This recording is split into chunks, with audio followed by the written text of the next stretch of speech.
it's hard for people to be themselves. They don't like themselves. They don't like what they are. And so they like to pretend that there's something more exceptional.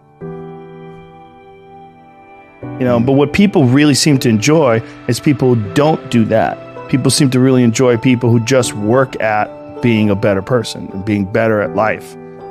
You can learn a lot from someone about how much attention they spend on other people's failures, right. How how much time they spend pointing out other people's failures, and how little time they spend reflecting on their own. Yeah. I'll be the first guy, if I fuck up, if I get angry at something I shouldn't have got angry with, I pride myself in calling myself out. Because a lot of people have a hard time defining themselves. They define themselves by failure because they failed.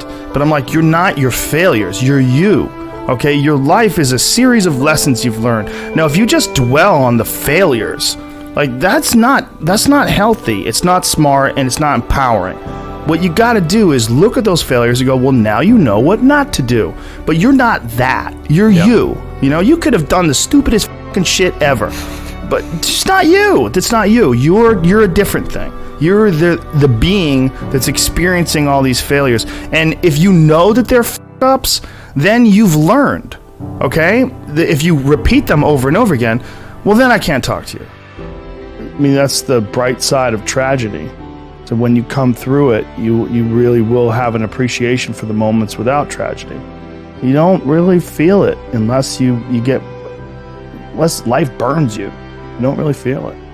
Understand that you can struggle, and you can realize that sometimes when things are really hard to do, you think, oh my God, I gotta stop doing this. But once you do it and you complete it, you have a satisfaction, this sense of satisfaction that you did something really difficult that is irreplaceable. I think the idea that's important is action. Do things. Yes. Actually do things.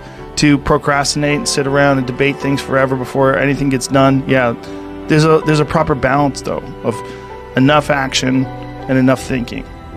That's what I like about physical pursuits, man. You find out who the fuck you are. You find out whether or not you're that person who can keep going, whether you're that person who is consistent. So many people, they start off like, I'm going to run a mile a day, and they run a mile a day for a couple weeks and they fuck off. It's consistency. Just showing up when you don't want to show up, forcing yourself to do things you don't want to, but then reaping the rewards. I think also stepping away from the hum of civilization is good too, because whether we like it or not, we're caught up in the hum of civilization in a way that it's almost impossible to measure. It's happening to you if you're in traffic. It's happening to you when you're around large groups of people. There's a constant inundation of input from other folks. And when you're in the woods, one of the first things that you realize, especially when you sit down and you look out over a large ridge and valleys, you see the mountains behind it, you realize this stuff doesn't give a fuck about me. Right. It's been here long before me. It'll be here long after I'm gone. Perspective. Yeah. It's the ultimate perspective enhancer. And, it's just, you just look around, you just see these things that are out here hustling. Just birds looking for shit to eat, and animals looking to eat a bird, and, and then other birds flying around looking for animals that are, eating on the ground. It's crazy. It's something that if you're not accustomed to it, it's not a normal experience for you. When you get out there and you soak it all in, and you are in the forest and you are in nature, it's very humbling, very humbling. It just puts it in perspective. Like, you're just a part of this insanely huge ecosystem. Mm-hmm. And these cities and this this unnatural thing that we've created that we really haven't adjusted to yet. It's not good to spend that much time in that, because also you can get caught up in the way everybody else thinks. And they're not always necessarily thinking a way that's beneficial for you or for them.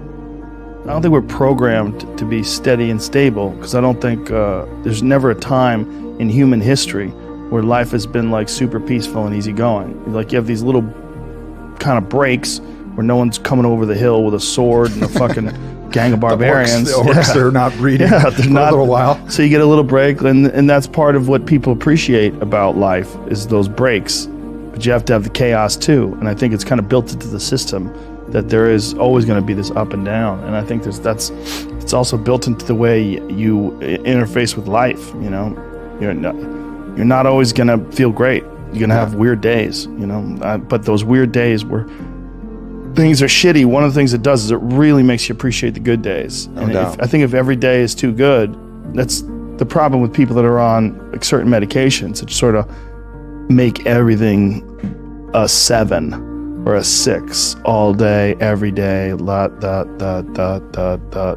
It's just gray and pale and boring. Yeah. And there's no ups and no downs. There's no nothing. It's just flat. I'll take the life of the poet, the 1s and the 10s, those screaming, blistering 10s, and those fucking heart-wrenching ones. Like, for sure, I'll sign up for that. What else are we going to do? Try and just ride out the middle ground? Like, that's just less interesting to me. There's a lot of lessons in those ones, you know? The biggest ones. You come out of those like a different person. Like, you learn things. Your mind has to seek discomfort. It has to seek these difficult tasks. You have to enjoy it. And you have to figure out a way to make your mind enjoy those things. And some people it comes easy and some people it doesn't. Some people it takes a long time. I always tell people the best thing you could ever do is force yourself to a schedule. Just write it down. Like today I have to do an hour on the treadmill. I have to do an hour, no matter what. Even if you're fucking walking on it, you're doing an hour on a treadmill.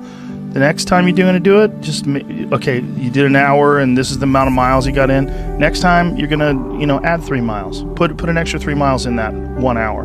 And just keep doing things like that. Write down, today I'm going to do 100 push-ups, and I'm going to do 100 sit-ups, and I'm going to do 100 chin-ups. That's today. And then force yourself. Force yourself to adhere to a schedule. Make a Monday, Wednesday, Friday workout schedule. Give yourself some time off, Like don't even crush yourself to the point where you can't do it. Make it so that you really appreciate those Tuesdays and Thursdays. But on Monday, Wednesday, and Friday, you're going to fucking get after it. And this is what you're going to do.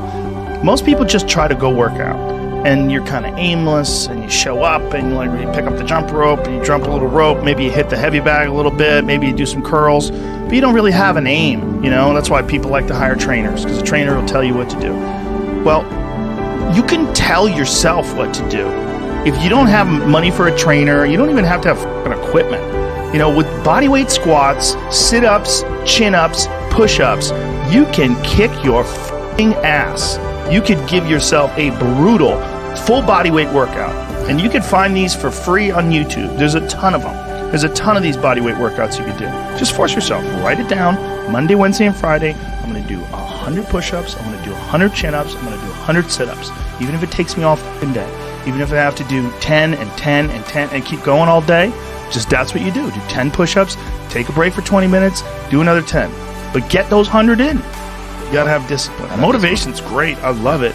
I love music. I love watching a David Goggins clip online, or Cam Haines, or Jocko Willink, or any of these savages. There's so many people out there. You could watch one of their videos where they tell you what to do, and you just get fired up and you want to go do it. But that's not always going to be there for you. No. Sometimes you got to decide. Check the box. This is what I'm doing every day. Yeah, you get Rain used or to shine. doing it. Yeah. This is what I do. This is what I do.